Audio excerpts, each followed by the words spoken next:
시편 95편 1절부터 11절 함께 봉독합니다. 오라, 우리가 여호와께 노래하며 우리의 구원의 반석을 향하여 즐거이 외치자.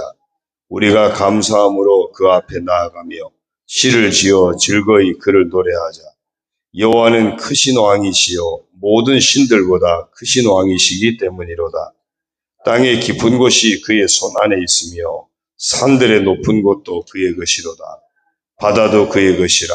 그가 만드셨고 육지도 그의 손이 지으셨도다. 오라, 우리가 굽혀 경배하며 우리를 지으신 여호와 앞에 무릎을 꿇자. 그는 우리의 하나님이시요 우리는 그가 기르시는 백성이며 그의 손이 돌보시는 양이기 때문이라.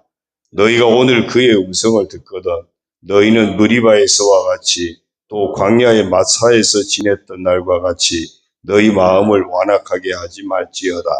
그때 너희 조상들이 내가 행한 일을 보고서도 나를 시험하고 조사하였도다. 내가 40년 동안 그 세대로 말미암아 근심하여 이르기를 그들은 마음이 미혹된 백성이라 내 길을 알지 못한다 하였도다. 그러므로 내가 노하여 맹세하기를 그들은 내 안식에 들어오지 못하리라 하였도다. 아멘. 할렐루야. 오늘도 주님과 함께 하시는 복된 하루가 되시길 주님의 이름으로 축원합니다. 오늘 말씀에 보면 이 감사 예배 시로 이렇게 분류가 됐는데 특별히 오라라고 하는 표현이 두 번씩이나 나옵니다. 1절에도 오라. 먼저 저거부터 해야 되는구나.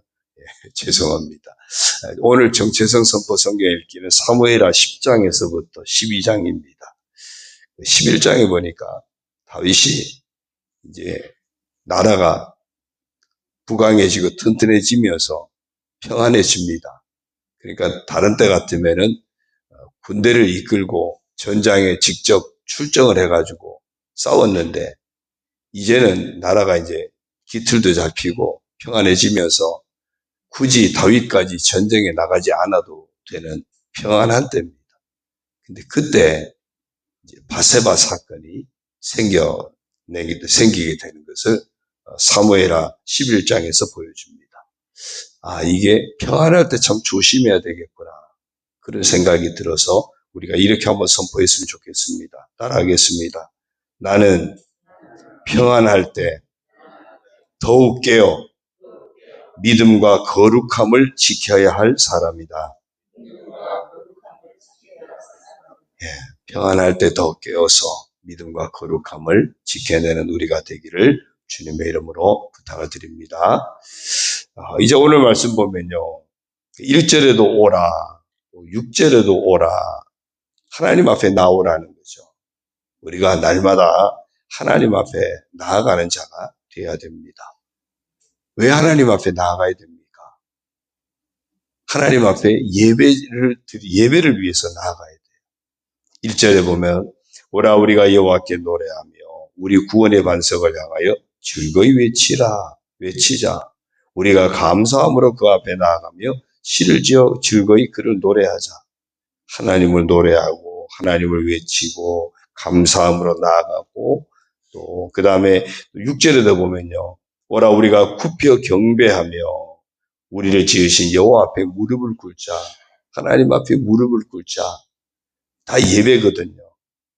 우리가 날마다 하나님 앞에 나아가야 됩니다. 오라고 하십니다. 나와서 예배자가 되라는 거예요. 왜 예배자가 되어야 되느냐? 이유가 너무나 분명합니다. 3절 보면 여호와는 크신 하나님이시요 모든 신들보다 크신 왕이시기 때문이로다.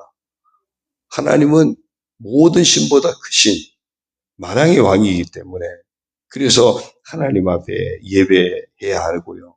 땅의 깊은 곳이 그의 손 안에 있으며 산들의 높은 곳도 그의 것이로다. 다 하나님의 섭리 안에 있습니다.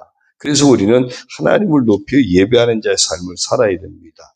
바다도 그의 것이라 그가 만드셨고 육지도 그의 손이 지으셨도다. 바다도 육지도 모든 피조 세계가 다 하나님의 손길 안에 있기 때문에 우리가 하나님을 높이는 삶을 놓치지 말아야 되고요. 7절 그 하나님이 어떤 분이냐? 그는 우리 하나님이시요. 우리는 그가 기르시는 백성이며 그의 손이 돌보시는 양이기 때문이라. 하나님과 나와의 관계가 그분이 나의 하나님이시고 나를 기르시는 백성이고 나를 돌보시는 그런 분이시라는 거예요. 그래서 우리가 하나님의 돌봄 속에 살아가는 하나님이 기르시는 백성이기 때문에 우리가 날마다 하나님 앞에 무릎을 꿇고 찬송하며 감사함으로 하나님 앞에 예배하는 예배자의 삶을 놓치지 말아야 됩니다. 그래서 예배자의 삶을 놓치지 말라고 오라 오라 말씀하시는 거예요. 오라 오라. 하나님만 예배하는 자가 되어져야 모든 신보다 세상의 그 어떤 피조물보다 비교할 수 없을 만큼 높으신 하나님, 다스리고 섭리하신 하나님, 창조주 하나님, 그분의 은혜를 입어서 살아갈 수 있기 때문입니다. 그 하나님의 은혜가 아니고서는 살 수 없기 때문입니다. 그 하나님이 우리에게 베푸신 은혜가 또 무엇이 있습니까? 예수님을 보내신 거예요. 예수님을 누구로 보내신 겁니까? 예수라는 이름의 뜻이 구원이잖아요. 구원자로 보내주신 겁니다. 그 어떤 종교도 구원자를 우리에게 보내신 사건은 없습니다. 하나님이 예수님을 나의 구원자로 보내주신 거예요. 그래서 예수 그리스도 아니면 구원받을 길이 없는 겁니다. 다른 이름으로는 구원받을 수 없게 하셨어요. 그 예수님만이 우리에게 길이고 진리고 생명이 되고 예수님으로 말미암지 않고는 구원받을 수 없는 하나님이 우리에게 그래서 구원자까지 보내주신, 더 나아가서 예수님을 믿는 우리에게 이제는 돕는 자까지 보내세요. 성령을 보내시는, 보혜사, 돕는 자까지 보내시는. 그러니 우리가 해야 할 일은 날마다 하나님 앞에 나아가서 하나님을 예배하고 하나님 이름을 높이고 하나님 앞에 감사의 고백을 드리고 감사의 찬양을 드리고 우리가 찬양했던 것처럼 정말 찬양하라, 경배하라, 감사하라. 날마다 하나님 앞에 영광 올려드리는 삶을 놓치지 않고 살아가야 될 줄로 믿습니다. 그 다음에 또 우리가 왜 하나님 앞에 나아가야 되느냐 하면요. 하나님 앞에 나아가서 하나님 말씀을 듣는 자가 되어야 합니다. 7절 후반절을 보면요. 너희가 오늘 그의 음성을 듣거든. 이게 뭐죠? 하나님 말씀을 들어야 한다는 겁니다. 왜 하나님 말씀을 들어야 합니까? 8절이요. 너희는 무리바에서와 같이 또 광야의 마사에서 지냈던 날과 같이 너희 마음을 완악하게 하지 말지어다. 무리바, 마사 다 하나님과 다툼을 일으켰고 원망했고 불평했고 하나님 앞에 불순종을 보여주고 우상 숭배를 보여주고 한마디로 불순종의 삶을 살았던 것, 그것을 지금 기억하게 하는 겁니다. 이런 삶을 살다가 어떻게 됐습니까? 계속 9절 보면요. 그때 너희 조상들이 내가 행한 일을 보고서도 나를 시험하고 조사하였도다. 하나님 행한 일을 다 보고서도 오히려 하나님 앞에 불평하고 원망하고 시험하고 대항하고 이런 일이 있었죠. 내가 40년 동안 그 세대로 말미암아 근심하여 이르기를 그들은 마음이 미혹된 백성이라 내 길을 알지 못한다 했도다. 오히려 하나님의 근심이 되었어요. 마음이 미혹이 돼가지고 온갖 우상 숭배에 음행에 하나님을 거역하는 시험하는 삶에 원망에 사로잡히느라고 하나님께 근심이 되었대요. 세상 유혹에 자기 욕심에 이끌려 미혹되어서 그 결과가 어떻게 됩니까? 11절에 그러므로 내가 노아에 맹세하기를 그들은 내 안식에 들어오지 못하리라 했도다. 그들이 결국은 광야에서 멸망하지 않습니까? 지난 주일에 우리가 말씀을 보았던 것처럼 광야에서 이들이 가나안에 들어가기 위해서 애굽에서 나왔는데 출애굽 1세대 애굽에서 나온 20세 이상 남자들 여호수아와 갈렙 빼고는 가나안에 아무도 못 들어갑니다. 광야에서 태어난 광야 세대만 들어가게 되고요. 출애굽 세대 가운데는 정말 아직 성년이 되지 못해서 그냥 어린, 그들은 어른들이 하는 대로 그냥 따랐던 뿐이니까 그들은 그나마 이제 훈련받고 가나안에 들어가게 되죠. 이런 안타까운 일이 있었던 것을 말씀을 들으면서 계속 기억하라는 겁니다. 돌이키라는 겁니다. 회상하라는 거예요. 하나님 말씀을 통해서 출애굽 1세대가 겪었던 그 아픔의 상황을 물려받는, 답습하는 그 악순환을 이어가지 않도록 말씀을 듣게 되면서 깨달으라는 겁니다. 회개하라는 겁니다. 깨어 있으라는 겁니다. 왜요? 하나님의 축복을 놓치면 안 되기 때문에. 그래서 오라고 말씀합니다. 우리가 날마다 하나님 앞에 나와서 해야 할 일이 분명합니다. 나를 구원하신 하나님 앞에 늘 예배자의 삶을 놓치지 않는 것. 그래서 오라고 하십니다. 그 다음에 또 한 가지 오라고 하는 것은 하나님 말씀을 통해서 하나님 앞에서 살아가는 내 삶을 끊임없이 돌아보라는 겁니다. 다윗이 평안할 때 하나님 앞에 서는 삶을 놓쳐버렸던 겁니다. 그러면서 정말 다윗의 인생 가운데 정말 큰 흠결이 되는 안타까운 그 일을 만나게 됩니다. 오늘 우리가 하나님 앞에 나와서 귀를 열어서 하나님 말씀을 듣고 그 말씀을 묵상하며 우리 마음판에 새겨서 그 말씀으로 인해서 거울 삼고 그 말씀이 본보기가 되어져서 우리로 하여금 축복의 자리로 이끌어가는, 축복의 자리에 나아가게 하는 은혜가 있기를 주의 이름으로 축원합니다.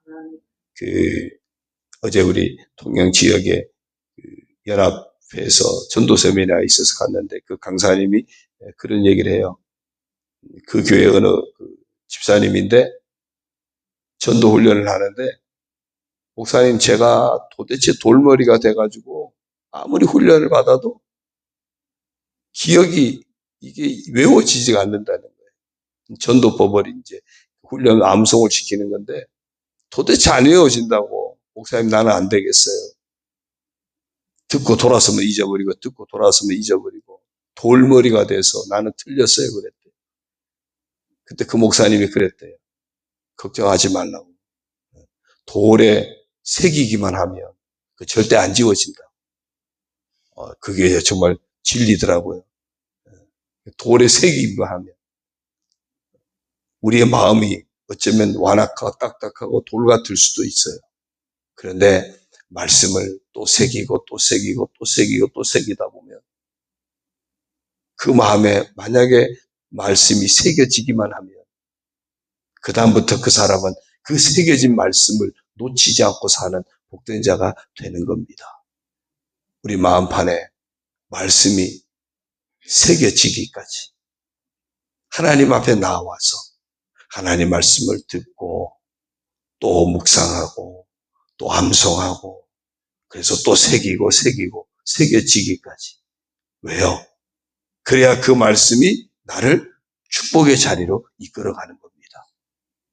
애굽에서 말씀으로 이끌어내시고 말씀으로 가나안까지 이끌어가시는데 안타깝게도 이들이 그 말씀을 놓쳤던 겁니다. 그 말씀을 잃어버렸던 겁니다. 그러니까 가나안의 축복까지도 함께 놓쳤던 거죠. 오늘도 오라고 하십니다. 네, 예배자가 되라고. 우리를 구원하신 하나님 앞에 예배자가 되라고. 오라고 하십니다. 하나님 나라 축복의 자리에 이르기까지 이기는 자가 되기 위해서 말씀을 듣는 자가 되라고. 말씀을 마음에 새기는 자가 되라고. 오라고 하십니다. 오라고 하는 주님의 부르심에 믿음으로 날마다 응답해서 예배자의 삶 놓치지 않으시고 말씀 듣는 자의 삶을 놓치지 않는, 그래서 참된 축복이 이르는 우리 모두가 되기를 주님의 이름으로 축원합니다. 기도드립니다. 하나님 아버지 고맙습니다. 오늘도 오라고 우리에게 말씀하십니다. 우리를 지으시고 우리를 늘 사랑으로 돌보시고 죄 가운데 빠졌었지만 아들까지 보내셔서 구원자 예수 그리스도를 보내셔서 우리를 구원하시고 온전히 하나님의 자녀 삼으신 그 아버지 앞에 날마다 예배자가 되라고 찬양하고 감사의 고백을 놓치지 않는, 무릎을 꿇고 하나님 앞에 예배하는 예배자가 되라고 오늘도 우리를 부르시니 감사합니다. 날마다 하나님의 부르심에 응답하여서 이 예배자의 삶을, 구원받은 성도로서 예배자의 삶을 놓치지 않게 하여 주옵소서. 또 오늘도 우리를 오라고 부르십니다. 하나님 말씀을 듣고 우리의 삶을 고치고 우리의 삶이 정말 하나님 앞에 늘 깨어있는 거룩한 하나님 백성으로 살아가라고, 순종하는 하나님 백성으로 살아서 예비하신 하나님의 축복에 가나안에 이르는 복된 자가 되라고 오늘도 우리에게 오라고 말씀하시니 감사합니다. 날마다 하나님의 부르심에 응답해서 말씀을 귀 기울여 듣는 자 되게 하시고 말씀을 마음에 늘 새기게 하여 주시옵소서. 정말 돌의 말씀이 새겨지듯이 우리의 마음판에 하나님 말씀이 새겨져서 그 말씀이 우리로 하여금 복된 인생을 살게 하시고 그 말씀이 우리로 하여금 하나님 예비하신 축복의 자리에까지 들어가게 하는 그런 복된 성도가 되도록 축복하여 주옵소서. 아버지 하나님, 날마다 오라고 부르시는 아버지의 부르심에 믿음으로 응답하여서 정말 하나님 은혜 안에 살아가고 예비된 축복 속에 살아가는 그런 복된 하나님의 사람 다 되게 하여 주옵소서. 우리 교회를 아버지께 의탁합니다. 우리 모든 성도들 한 심령 가정과 자녀 모든 삶들을 아버지께 의탁합니다. 아버지 은혜 안에서 복되고 아름답게 하시고 건강하게 하시고 평안하게 하시고 형통하게 하여 주옵소서. 주의 은혜로 승리하는 온 성도들 되게 하여 주옵소서. 특별히 병마와 싸우는 성도들 치료하여 주시고 강건하게 하시고 마음껏 하나님 앞에 영광 올려드리며 살아가도록 복을 내려 주옵소서. 화마에 휩싸인 이 민족, 화마에 휩싸인 이 땅에 하나님 아버지 복된 소낙비를 허락하여 주옵소서. 아버지 하나님, 우리 인생의 영적인 복된 소낙비를 허락하셔서 살게 하시는 것처럼 정말 아버지 하나님이여 화마로 덮친 이 땅 위에도 복된 소낙비를 내려서 이 모든 어려움을 잘 함께 이겨내도록 연총을 허락하여 주시고 여러 가지 정치적으로 혼란한 이 나라의 민족도 긍휼히 여기시고 속히 수습되고 안정될 수 있도록 은혜를 허락하여 주옵소서. 이 아침에 마음의 소원을 품고 아버지 앞에 간구할 때 응답하여 주시고 예비하신 하나님의 은혜로 역사하여 주옵소서. 예수님의 이름으로 감사하며 축복하며 기도 올리옵나이다. 아멘. 하늘에 계신 우리 아버지, 아버지의 이름을 거룩하게 하시며 아버지의 나라가 오게 하시며 아버지의 뜻이 하늘에서와 같이 땅에서도 이루어지게 하소서. 오늘 우리에게 일용할 양식을 주시고 우리가 우리에게 잘못한 사람을 용서하여 준 것 같이 우리 죄를 용서하여 주시고 우리를 시험에 빠지지 않게 하시고 악에서 구하소서. 나라와 권능과 영광이 영원히 아버지의 것입니다. 아멘.